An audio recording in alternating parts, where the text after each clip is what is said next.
സ്പെയിനിലെ മേസിയയിൽ നിന്നും റോമിലേക്ക് 24 മണിക്കൂർ ബസ്സിൽ യാത്ര ചെയ്തെത്തിയ കൗമാരക്കാർ കൗതുകമാകുന്നു.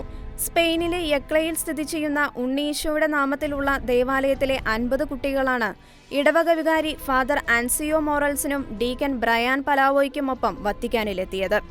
സ്പെയിനിൽ നിന്നും വത്തിക്കാനിലേക്ക് 1200 മൈൽ ദൂരമുണ്ടായിരിക്കെ മറ്റ് ഗതാഗത മാർഗങ്ങൾ ഉപേക്ഷിച്ചാണ് റോഡ് മാർഗം ഇവർ വത്തിക്കാനിലെത്തിയിരിക്കുന്നത്. തങ്ങൾക്ക് കത്തോലിക്ക സഭയോടുള്ള സ്നേഹവും ഫ്രാൻസിസ് പാപ്പയോടുള്ള ആദരവും പ്രകടിപ്പിക്കുന്നതിന്റെ ഭാഗമായി ബുധനാഴ്ചയിലെ പൊതുകൂടിക്കാഴ്ചയിൽ പങ്കെടുക്കാനാണ് ഇവർ വത്തിക്കാനിലെത്തിയത്. തങ്ങളുടെ ക്രൈസ്തവ വിശ്വാസവും ഈശോയോടുള്ള സ്നേഹവും പ്രഘോഷിക്കാൻ സ്പെയിനിൽ നിന്നും സംസാരിക്കുകയും കൈയടിക്കുകയും ചെയ്യുന്ന ഉണ്ണി ഈശോയുടെ ഒരു പാവയും തീർത്ഥാടന വേളയിൽ ഇവർ കയ്യിൽ കരുതിയതും ശ്രദ്ധേയമായി.